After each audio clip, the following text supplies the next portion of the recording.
দর্শক, আমরা এর আগে দেখেছি যে সেনাবাহিনী তাদের নিজেদের অফিসারদেরকে বাঁচানোর একটা প্রবণতা ছিল এবং তারা বিডিআর হত্যাকাণ্ডের বিচার করতে পারেনি। সেখানে তারা বিডিআর এর সদস্যদের উপরে নির্বিচারে তাদেরকে শাস্তি দিয়েছে, তাদের পরিবার ধ্বংস করে দিয়েছে, তাদের জীবন ধ্বংস করে দিয়েছে। তনু হত্যাকাণ্ডের ঘটনা নিয়ে আমি কাজ করছি এবং সেটার তনুর পরিবার এবং যেই যেই সেনাবাহিনীর কর্মকর্তারা এটার সাথে জড়িত, আমি আজকের এই অনুষ্ঠান থেকে বলে রাখি, মেজর জেনারেল এনায়েতকে কোনোভাবে দেশ থেকে বের হতে দিয়েন না। তার স্ত্রী, তার ছেলে, এরা তনু হত্যার সাথে জড়িত এবং আমি এটার সবকিছু এখন আমার হাতেই আছে। অতএব সেটাতে শুধু একটু আমি খুব চুম্বকাংশ বলে রাখি আপনাদেরকে, সেই হত্যাকাণ্ডের পর র্যাবের হেলিকপ্টার নিয়ে যে সেই ঘটনাস্থলের বেশ কিছু দূর জায়গার মাটি পর্যন্ত কেটে সেই হেলিকপ্টারে করে ঢাকায় নিয়ে আসা হয়েছে। কিছুদিন আগে গাজীপুরের যেই পুলিশ কমিশনার ছিলেন জনাব নাজমুল হক, তিনি তখন ওইখানকার সিআইডির এসপি ছিলেন। তিনি ওই মামলা নিয়ে তিনি কাজ করতে গিয়েছিলেন। তাকে প্রচন্ড রকমের অপমান করেছে এই সেনাবাহিনীর কর্মকর্তারা। শেষ পর্যন্ত খুব দ্রুত তাকে ওইখান থেকে বদলি করে দেওয়া হয়েছিল এবং সেটা নিয়ে সিআইডি কে কোনো কাজ করতে দেওয়া হয়নি। সিআইডি যখন জিজ্ঞাসাবাদ করতে চেয়েছে তখন সিআইডি কে বলা হয়েছে, তখনকার তৎকালীন সিআইডি প্রধান যিনি ছিলেন তিনিও চেষ্টা করেছেন এটাকে বিচার করার জন্য। তাদেরকে বলা হয়েছে আপনারা ক্যান্টনমেন্টে আসুন। কুমিল্লা ক্যান্টনমেন্টে নিয়ে যাওয়ার পরে কয়েকজন অফিসার দাঁড়ানো ছিল, বলছে আপনারা আমাদের সামনে জিজ্ঞেস করেন। আজকে যে কারণে আমরা গুরুত্বপূর্ণ লাইভটি করতে এসেছি সেটা হচ্ছে যে আপনারা আপনাদের সাথে ওয়াকার, সে যে মানে জন্মগতভাবেই যে সে যে আওয়ামী লীগ মিথ্যাবাদী এবং দেশ বিরোধী, সেটার প্রমাণটা আপনাদেরকে দেখানোর জন্য, জানানোর জন্যই আসা। আমার ব্যক্তিগত একটা বিষয় আপনাদের সাথে শেয়ার করে, আমি একটা ভিডিও তৈরি করেছিলাম। আমি ভিডিওটা রেকর্ড করেছিলাম একদম সেনাবাহিনীকে প্রচন্ড রকমের প্রেস করে, যে তারা তাদেরকে ধন্যবাদ এবং সেনাবাহিনী আশা করি এর মাধ্যমে তারা তাদের ভুলগুলো শুধরে তারা জনগণের পক্ষে দাঁড়াবে।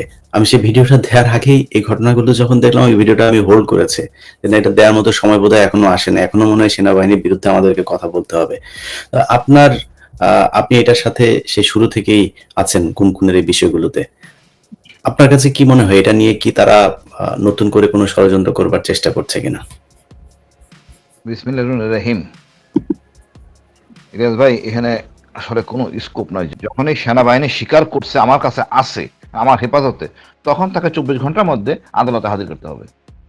ওখান থেকে নেক্সট ডিসপোজাল আর বেশি কোথায় থাকবে? আদালত বলে নাই যে স্যার যেটা বললেন ব্রিগেডিয়ার হাসান নাসির স্যার, যে 54 নম্বর ঘরটাকে সেল ঘোষণা করা হয়েছে। আদালত তো নিয়ে যাওয়া হয় নাই। নেওয়ার পর আদালত বলবে তাকে জেলে নেওয়া হোক। আদালতের সম্পূর্ণ এখতিয়ার। আদালত যদি মনে করে না বীরের কাজ করছে এই সেনা কর্মকর্তারা, জঙ্গি দমন করে শেষ করছে, জঘন্যতম কাজটা বীরের কাজ, তারা চাইলে আদালত ইচ্ছে করলে 5 স্টার হোটেলেও রাখতে পারে, কোনো সমস্যা নাই। আদালত সিদ্ধান্ত নিবে তারা কই যাবে। এনে তাজুল ভাইয়েরও কিছু করার নাই, আমাদেরও কিছু করার নেই, সেনাপ্রধানও কিছু নাই। সেনাপ্রধান না নেওয়া মানে হলো গিয়ে আইনে ব্যত্যয় ঘটতেছে। এই আইনে ব্যত্যয় ঘটা এটাও একটা অপরাধ এবং ভালো অপরাধ। 24 ঘন্টার মধ্যে না নিলে তাকে যে কোনো ধরনের দণ্ড দিতে পারে আদালত। এই দণ্ড এমনও হইতে পারে এরকম জেনারেল কটা খালি খালি বাড়ি চলে যাবে। যেই দিন রায়টা ঘোষণা হয়েছে ওই দিন থেকে কারো চাকরি নাই, 15 জনে যারা চাকরিরত ছিলেন। সুতরাং তারা আর সেনা কর্মকর্তা না। তাদের প্রোটোকল কি হবে সেটা জিজ্ঞেস করতে পারে, বরখাস্ত না অবসর, তাও দেওয়া হয় নাই। এখন জেনারেল ওয়াকার এত বিজ্ঞ কেমনে হলো আমি জানি না, তারা কে এগুলি বুঝাইতেছে, বিপদ ডাকতেছে। তবে যেহেতু স্যার বললেন যে 54 নম্বর বিল্ডিং কে ঘোষণা করা হয়েছে, এই ঘোষণার দায় দায়িত্ব খরচ কে বহন করবে? এটা তো বহন করার কথা হোম মিনিস্ট্রির, অর্থাৎ জেল কর্তৃপক্ষ, আইজিপি প্রিজন। এবং ওইখানে গার্ড থাকবে আইজিপি প্রিজনে, নো সেনাবাহিনী গার্ড। জেল কোর্টের নিয়ম কারণ ওখানে প্রযোজ্য হবে যদি এটা করে থাকে 54 নম্বর বিল্ডিংটা। বাট আমি মনে করি দুঃখজনক। আমি প্রথম থেকে ছিলাম, আমি একটা কালকে রাতে মেসেজ পেলাম আর্মি স্যারের বিষয়। আর্মি স্যারকে যে অফিসারটা সহজমিনে যে গ্রেপ্তার করে নিয়ে আসা হয়েছিল সেটা হলো বিডিআরের ওই জেনারেল আমিন। তার হয়তো 3 দিন পর মানে রিটায়ারমেন্টে যাবে। এখন এফডিতে ছিল একটা, সে পালানোর চেষ্টা করতেছে, তার নাম ড্রপ করছে। আসলে আইন কানুনের মোতাবেক এই অফিসাররা কোনোদিন, বহুবার জিজ্ঞেস করা হয়েছে আইসিটিতে নিয়ে ইন্টারোগেশনে, কোনো কথা বলে নাই। এখন যদি তারা এখানে থাকে কোনো কথা না বলে, এ দায়িত্ব হোম মিনিস্টার নিতে হবে। অর্থাৎ ঢালাও বিচার হবে। ঢালাও বিচারটা কি হবে? যে কম অপরাধ করছে সে বেশি দণ্ড পেয়ে যাবেন। কারণ আপনার তো অনুতপ্ত হন নাই, সেনাবাহিনী অফিসার অনুতপ্ত হয় নাই। এবং সেনাবাহিনীর এই যে একটা গর্হিত কাজ, এটা বিশ্বাসই করে না, মনে করে দায়িত্ব পালন করছি। এই জায়গায় হলো সমস্যা। আপনারা খেয়াল করছেন কিনা, আইজিপি আমাদের পুলিশের আইজিপি, সে কিন্তু কোনো সুবিধা পায় নাই, জেলে আছে। কি এমন রত্ন এরা আমাদের দেশ মানে এই অপরাধ করার জন্য তারা এখানে থাকবেন?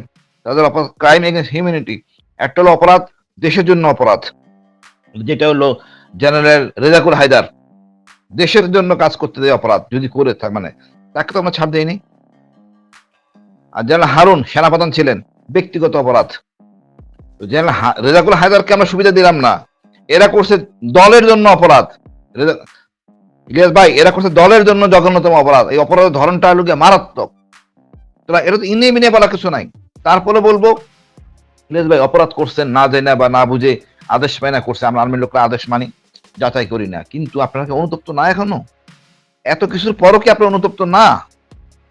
মানে আমি লজ্জিত যে আপনারা এখন অনুতপ্ত হচ্ছে না, জনগণের কাতারে জনগণের পাস বুঝতেছেন না।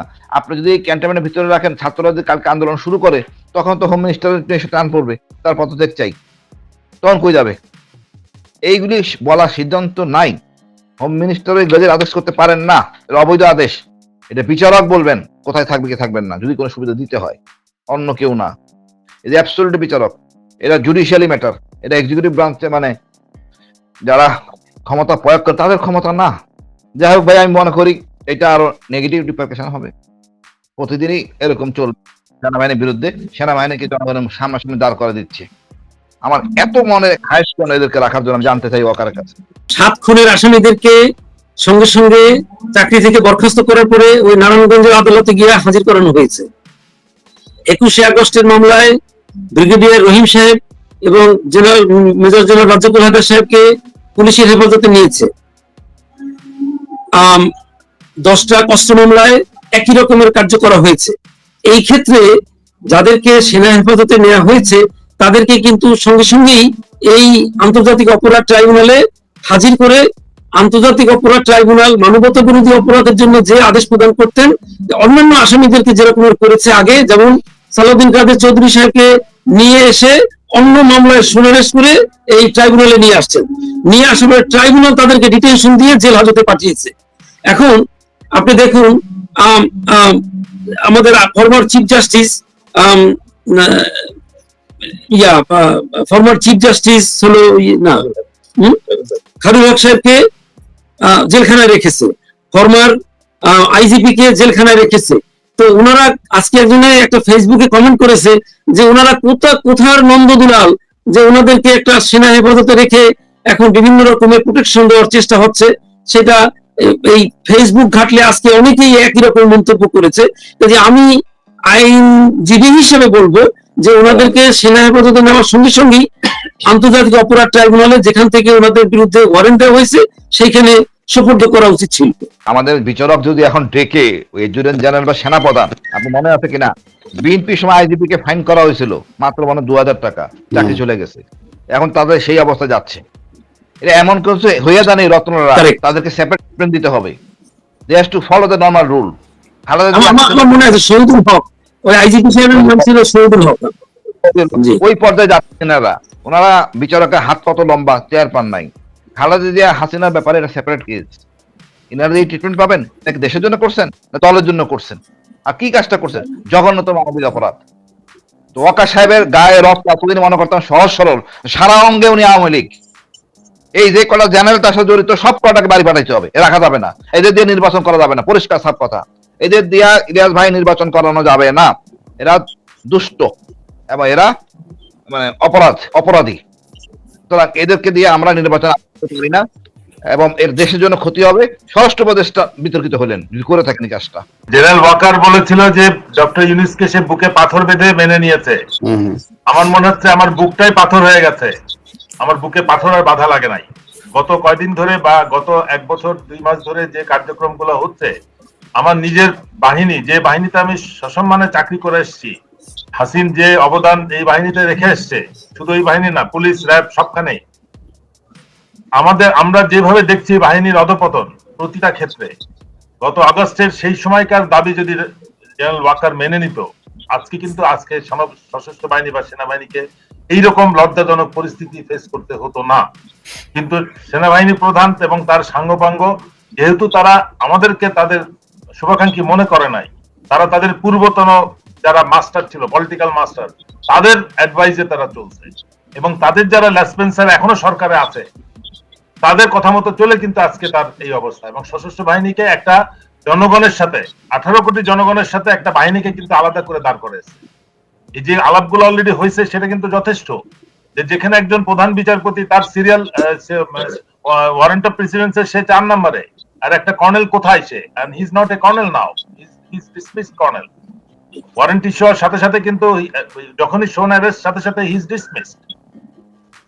একটা ডিসমিসড কর্নেল হোক আর জেনারেল হোক, তাকে কোন প্রাধিকারে সেনাবাহিনী এই একটা বিল্ডিং এর মধ্যে রেখে সাবজেল ডিক্লেয়ার করতে চাচ্ছে? এটা একটা অনৈতিক কাজ।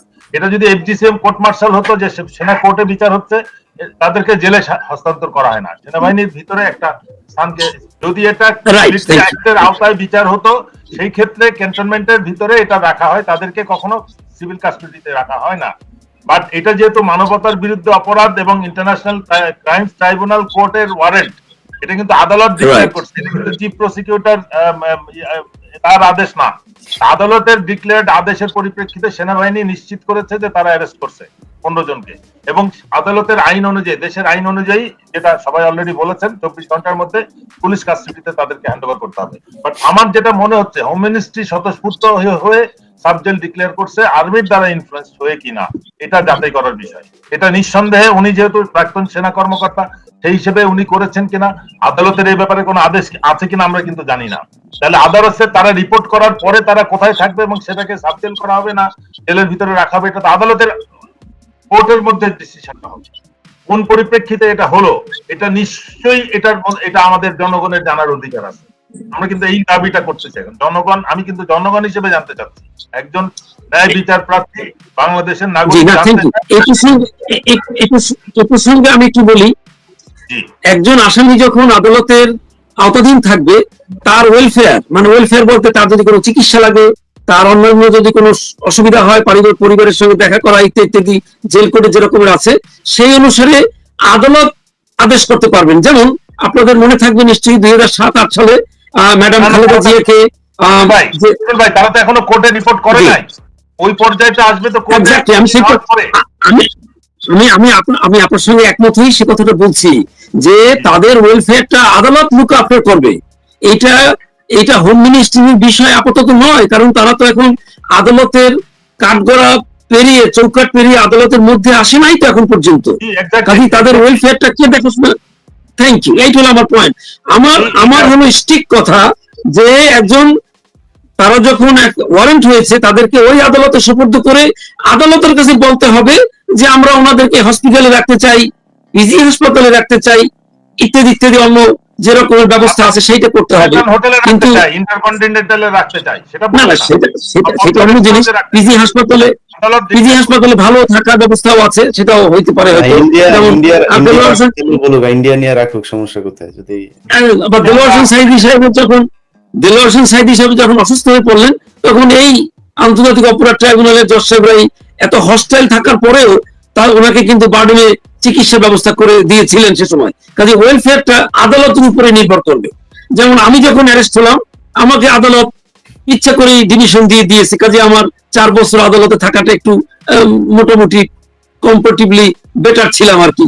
ওই আমার পাশে মেজর জাকির সাহেব ছিল কিছুদিন, এরকম। কাজে এটা আদালতের ব্যাপার। জি,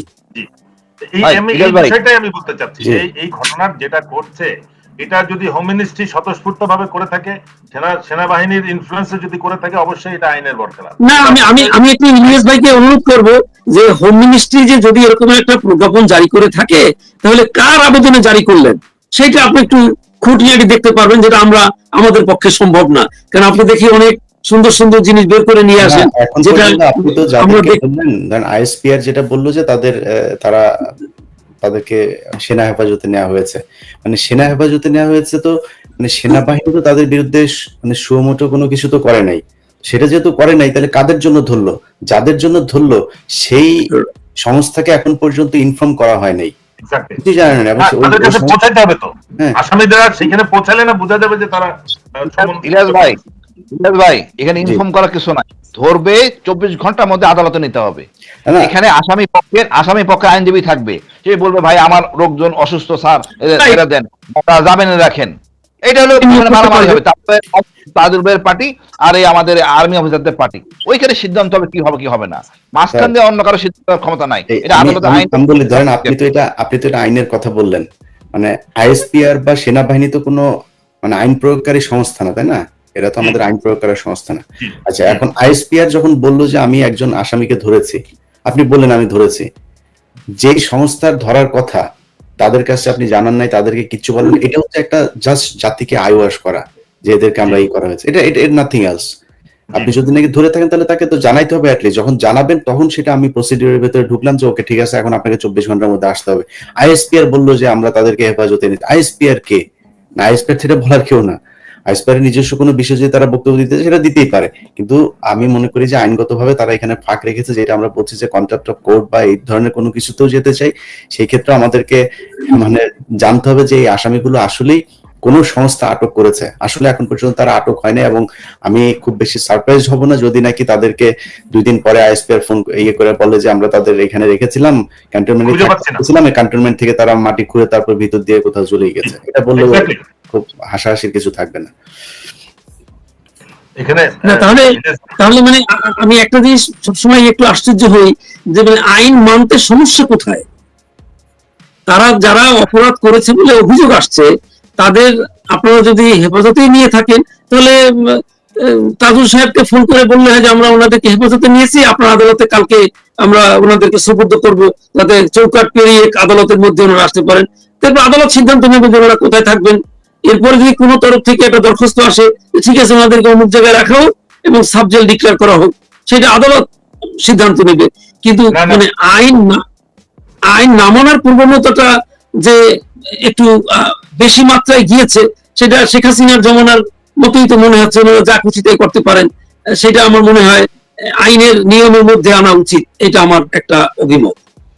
আমার এই বিষয়ে যেটা একটা বক্তব্য, আমি হাসিন একটু বলি, এই বিষয়ে যেটা সব থেকে ভয়ঙ্কর বিষয় সেটা হচ্ছে যে যখন এটা কার্যকর হবে তখন পুলিশ হেডকোয়ার্টার থেকে একটা চিঠি আসবে, আমরা আমাদের আইজি এবং পুলিশ অফিসারদেরকে আলাদা একটা বিল্ডিং এর মধ্যে রাখতে চাই। সুপ্রিম কোর্ট থেকে একটা চিঠি আসবে, আমাদের চিফ জাস্টিসকে কোর্ট প্রেমিসেসে জেল ডিক্লেয়ার করে রাখতে চাই। সচিব যারা আছে তাদের একটা আসবে, সংসদ ভবন থেকে আসবে, আমাদের প্রাক্তন মন্ত্রী এমপিদেরকে আমরা রাখতে চাই।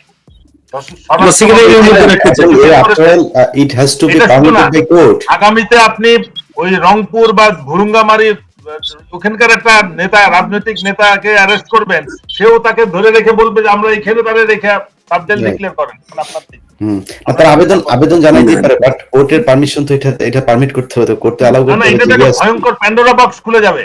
এইটা কেবলমাত্র রাষ্ট্রপ্রধান বা সরকার প্রধানদের ক্ষেত্রে যে এক্সেপশনটা আছে, এরশাদের জন্য আছে, বেগম জিয়া এবং হাসিনার জন্য আছে। এটাকে আমার মনে হয় ওই লেভেলের পরে আনলেই it will open Pandora box, এবং যেটা ম্যানেজ করা কোনোভাবেই মানে দেশটা চরম বিশৃঙ্খলার মধ্যে চলে যাবে। এটা কোনোভাবেই অ্যালাউ করা যাবে না। এটাকে অবশ্যই যে প্রত্যেক আইন যেহেতু সবার জন্য সমান, এটা তারা বিচারের কাঠগড়া ফেস করে নির্দেশকে নির্দোষ প্রমাণ করে আসুক, তারপরে দরকার হলে সরকারের কাছে কম্পেনসেশন ডিমান্ড করবে যে আমরা নিরপরাধ হওয়া সত্ত্বেও আমাদেরকে আসামি করে জেলে রাখা হয়েছে। এরকম করলে তো বাংলাদেশের ওনাদেরকে বিশেষ সুবিধা দেওয়ার তো কোনো কারণ নাই। এখন পর্যন্ত বলা হয় না যে ওনারা কেউ অসুস্থ, ওনারা অসুস্থ এরকম কথা তো কেউ জানে না। আমার তো মনে হয় ওনারা সার্ভিং আর্মি অফিসার্স, মানে ভেরি ওয়েল।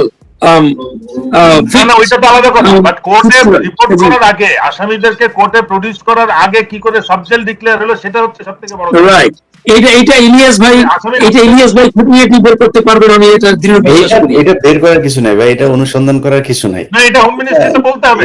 আপনি যেহেতু খুব অনুসন্ধানী জার্নালিজম এর মধ্যে আছেন, আপনার পক্ষে সমাজে আমি এটা পারবো না যেমন। না, এটা খুবই ট্রান্সপারেন্ট। জি, আমি বলি, আমি ওখানে গেট থেকে আমি চলে এসেছি, ওটা আমাদের বিজয় কেতনের পাশে যে অফিস তিনতলা রাখা হয়েছে, ওখানে মানে ওখানে রাখা আর্মি ডিউটি করতেছে, এটা নিয়ম কারণে। যখনই সাবজেক্ট ডিক্লেয়ার সম্পূর্ণ চলে যায় আইজিপি, মানে IGP prison, jail super, jail কারারক্ষী আসবে। এখন এর খাওয়া দাওয়া সব হবে কিন্তু ওই হোম মিনিস্ট্রির আন্ডারে, খাওয়া দাওয়া এক্সপেন্ডিচার সব এক্সপেন্ডিচার, কারেন্ট বিল, সবকিছু। কথা হলো না, এটা আমি একটু বলি, জেল কোড অনুসারে আসামিরা ওই কোর্ট যখন পাঠিয়ে দেয় তখন ওনাদের খাওয়ার টাকাটা আসে মানে ডিসির কাছ থেকে। ওখানে চার্ট দেওয়া আছে যে কি কি তারা পাবে এবং পিসিতে টাকা থাকবে। আপনি তো ছিলেন মধ্যে, আপনি তো জানেন না, এই গল্প PC শুরু হবে তো তারপরে পরে কোর্টে সিদ্ধান্ত যাওয়ার নিতে পরে। কিরকম করতে হয়। সবকিছু হবে কোর্টের পরে। Right, thank you. একই কথা বলছি। ওনারা যাবেন, বিচারক দাঁড়াবেন, তারপরে কথা জামিনও দিতে পারেন বিচারক চাইলে। সিদ্ধান্ত তো আদালত দিবে। হ্যাঁ, বিচারকের ব্যাপার, এটা অন্য কারো ব্যাপার না। বিচারক বলতে হবে, আপনার দেখতে ভালো লাগতেছে, ঠিক আছে, পাসপোর্ট জমা রাখেন, আপনার হাতে ঘোরাফেরা করেন। আচ্ছা, এবার বলে দেন, আপনারা তো কোর্টে টোটে নিয়ে যাচ্ছেন। আমি যতটুকু জানতে পেরেছি, যাদেরকে আটকের কথা বলা হয়েছে তারা গতকালকে মিটিংও করেছেন। অতএব ওই ক্যান্টনমেন্টে থাকলে এটাই হবে। এখানে নিয়ে এত আশাবাদী হওয়ার কিছু নাই। আমরা বাংলাদেশের মানুষদেরকে জানানোর ইলিয়াস ভাই, আপনি ওই কি প্রজ্ঞাপনটা পেয়েছেন কিনা, যে সাময়িকভাবে কারাগার ঘোষণার প্রজ্ঞাপনটা পেয়েছেন? হাতে আমার কাছে জি, একটা জি, কপি জি, আছে, ওইটা ঢাকা টাইমসে যেটা বের হয়েছে। ও গুড গুড গুড। আমার অ্যাসোসিয়েট অ্যাডভোকেট মাত্র আমাকে দেখালো যে এটা হচ্ছে যে আপনারা যে স্বরাষ্ট্র 541 এর প্রিজেন্স অ্যাক্ট 1894 ধারা 3B, রাইট ঢাকা সেনানিবাস বাসার রোডের সংলগ্ন উত্তর পাশের এমইএস বিল্ডিং নাম্বার 54 নম্বরকে সাময়িক কারাগার হিসেবে ঘোষণা করা হয়েছে। এটা যে কাদের জন্য করা হয়েছে এটা তো নিশ্চিত না। It could be for chief justice, it could be for ministers and others. আমরা ওইটাকে কোন রকম প্রিজুডিস না ধরে আমরা বলবো যে যাদেরকে এই গুমের জন্য ওয়ারেন্ট জারির পরিপ্রেক্ষিতে যাদেরকে ওয়ারেন্ট ইস্যু হয়েছে তারা কোর্টে রিপোর্ট করার পরে কোর্ট তাদের সিদ্ধান্ত দিবে। Let us not think about it now. আমরা এই দাবিটাই থাকবে যে তারা কোর্টে যাবে নিয়ম মোতাবেক অন্যান্য সব আসামিদের মতো। চিফ ইলেকশন কমিশনার কেও তো কোর্টে হাজির করে তারপরে সিদ্ধান্ত হয়েছে। এই জিনিসগুলা এখানে chief justice, chief election commissioner, ministers আছে, আইজি পুলিশ আছে, এক্স মিনিস্টার্স আছে। আগে তারা আদালতের মধ্যে চৌকাট পেরিয়ে আদালতের মধ্যে আসুক, তারপরে আদালত সিদ্ধান্ত নিক। আদালতের সিদ্ধান্তে তারা কোথায় থাকবে সেটা সেই অবস্থানে তারা রিপোর্ট করেছে। সুতরাং এই ঘোষণার সাথে আমি মনে করি যে এই 15 জনের কোনো সম্পর্ক নাই এবং এই 15 জনের ওখানে থাকারও কোনো সুযোগ নেই। যদি এটা হয়ে থাকে তাহলে এটা অবশ্যই একটা দুঃখজনক বিষয়।